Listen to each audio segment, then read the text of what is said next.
नव नव गीत संगीतक आनंद लेबऽ के लेल हमर YouTube channel DJ Balkrishna music official के लाल बटन दबा के सब्सक्राइब करू आहे घंटी के निशान के जरूर दबाओ।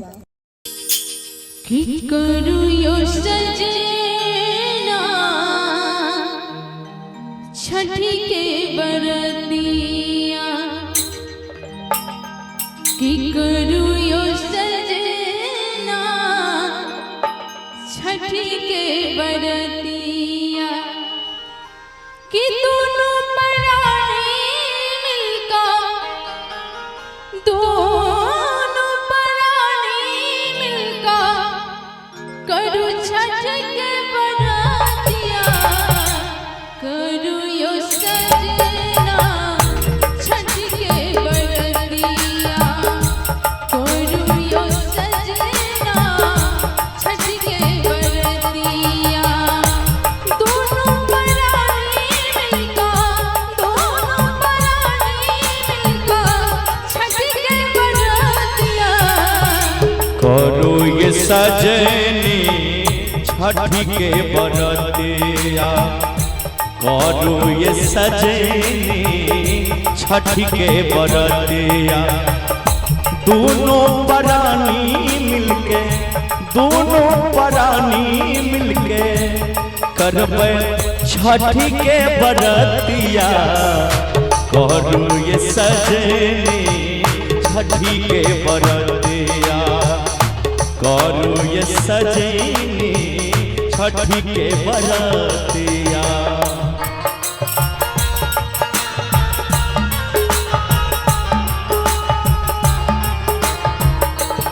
ए छठी मैया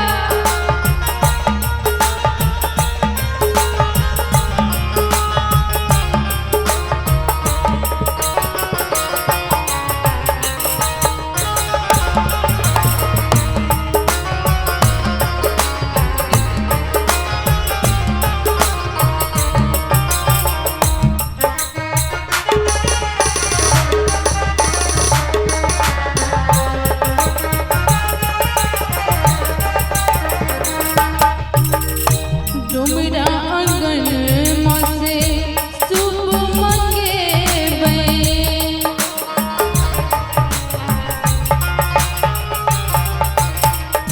लाल लाल अड़हुल सा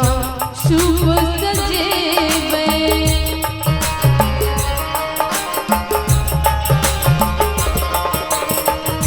डुमरा आंगन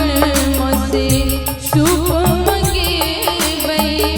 लाल लाल अड़हुल से सूप सजेबै, गाय के दूध से जय हो। गाय के दूध से अर्घ दिएबै, चलू यो सजना मैया के मनेबै,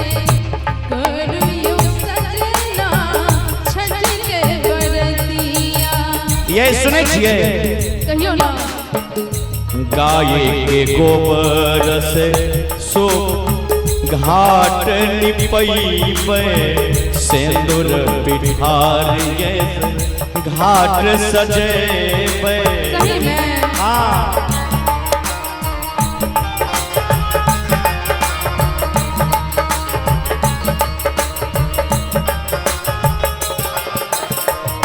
डोमरा गन मास सूप मंगेबै, सुनो ध्यान से हाँ कहियो ना ऐ कता जाओ। गाय के गोबर से घाट निपैबै, सिंदूर पिठार से घाट सजेबै, जोरा जोरा नारियल सा जोरा जोरा नारियल से अर्घ हम देबै, करू यो सजना छठी के बरतिया, करू ये सजनी छठी के बरतिया।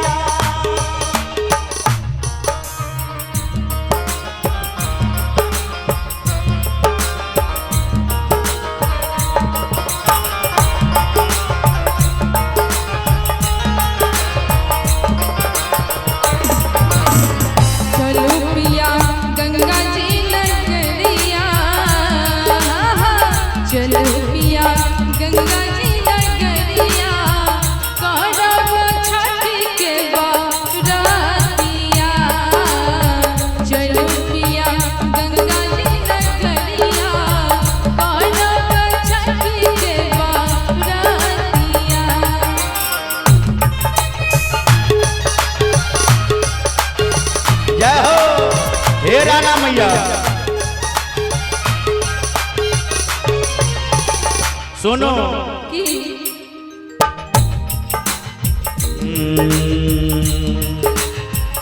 भोर भगेले मैया खोलू ने नजरिया दियो दर्शन हे मैया कर छी गोहरिया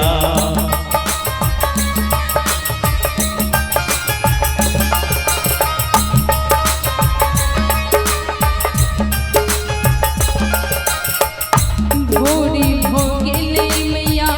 खोलू ने नजरिया देख दर्शन दिया मैया करे छी गोहरिया भक्त करैया मैया भक्त करैया मैया अहाँ सयरजिया कोडू यो सजना छठी के बरतिया कोडू यो सजना छठी के बरतिया दोनों परानी करबै दोनों परानी मिलके करबै छठी के बरतिया कोडू यो सजना छठी के बरतिया कोडू यो सजना छठी के बरतिया करू ये सजनी छठी के बरतिया कोडू यो सजना छठी के बरतिया करू ये सजनी छठी के बरतिया कोडू यो सजना छठी के बरतिया करू ये सजनी छठी के बरतिया छठी के बरतिया छठी के बरतिया छठी के बरतिया छठी के बरतिया जरूर करबै करबै ना जरूर छठी मैया छठ व्रती के मनोकामना के पूरा करती।